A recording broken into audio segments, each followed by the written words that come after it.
Hey and welcome back. I hope all of you are safe, and if you like this video, please share it. I'm also on Twitter and Instagram, just at Clothkill, whatever.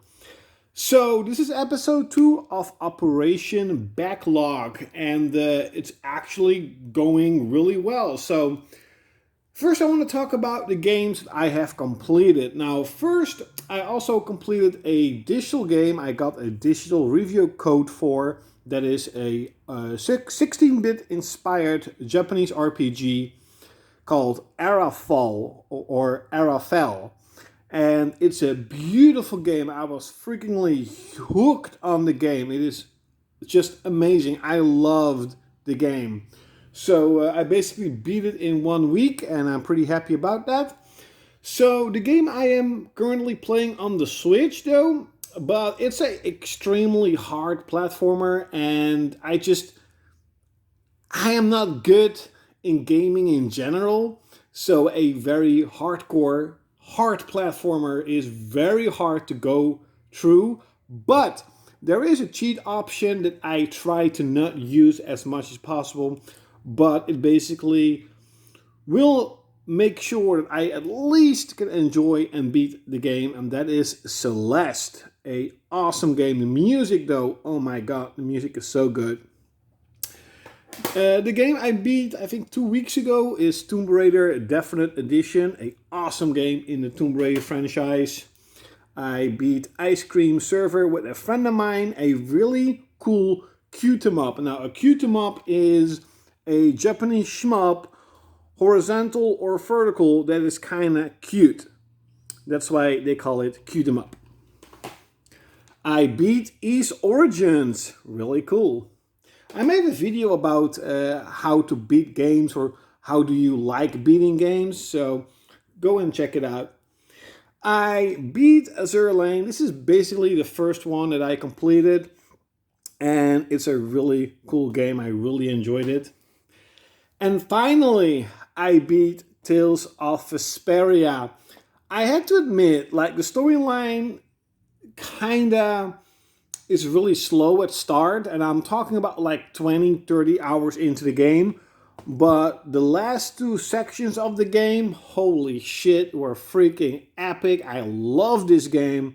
Really, really highly recommend getting this game if you love Japanese RPGs. So that is a pretty good stack of games that I have completed. Now, you may be wondering, but Cloudkill, the stack was higher. You have Blue Reflection and Akiba's Beat, and you had a couple of PS2 games. Now, first I want to talk about the PS2 games, is that it looks really ugly on my 55-inch screen. I am in the process of trying to find a place and then find a old television, kind of like a big one, not just a small one, a big old television, so I can play these old games. So that's why these games are kind of on hold.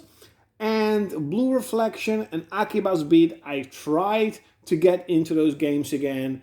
It didn't connect with me. And I don't like playing games, forcing myself to play games just because you have to beat it. I think that this stack of games that I've completed, plus the digital version of Arafell, is pretty good in a month's time. So the games I'm working on right now, and talking about completing, I am literally at the end boss of Titan Quest. Now, this is a very old game being ported to next generation systems and PC. And it is a game like Diablo in the days where these type of games kind of ruled. At least for me personally, I absolutely loved Diablo. I love Torchlight, and I love Titan Quest at the moment, because I never played it back in the days. I was a huge Diablo fan, and basically everything that was Diablo sucked. It's kind of weird. You also have a free game called Path of Exile, and that one is also really good. So Titanfall I'm playing at the moment, and I'm almost at the end. Spent about 70 hours. The next game I think I'm going to play is Wolfenstein 2. I only played a little bit of this game, and I've heard this is a really good game. I want to get more into Bladestorm Nightmare. A couple of games that I got but really haven't just had the time to play it is a Vesperia collection. Will I beat this game? Depends on how freaking difficult it is, but I at least will play it. Same goes with, holy shit, the name is Gunvolt Chronicles Luminous Adventures 9, or is it EX? Look at the art, it's freaking awesome, it looks really cool. But from my knowledge, this is kind of like a 2D, sort of a Mega Man game, but faster, and I suck at Mega Man games. They are awesome, they look awesome, they play really good, they're just so freaking hard, holy shit.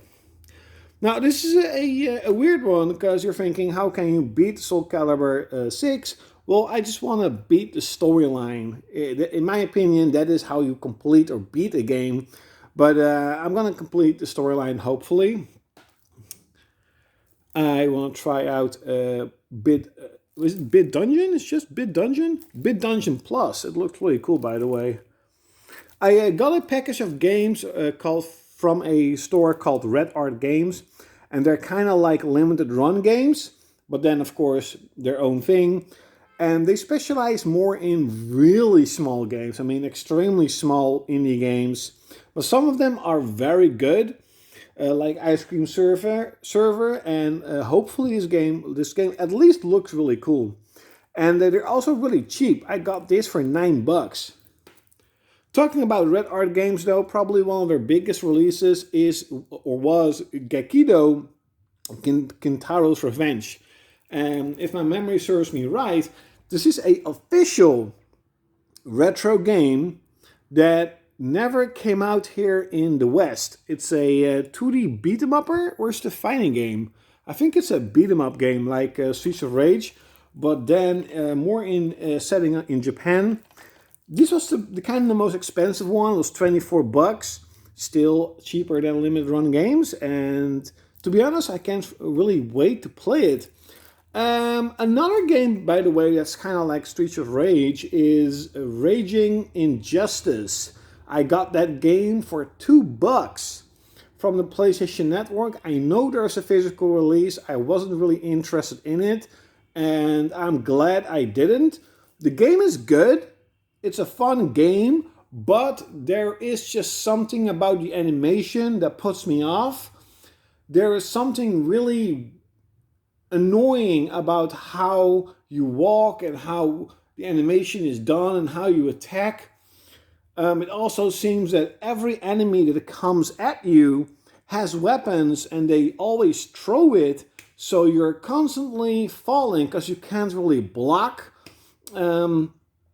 So Raging Injustice or Rage Injustice is a good Streets of Rage-ish type of game. It's also very small, it's 10 or 12 levels. That's also a game I almost beat. I need to beat, I think, 2 more levels.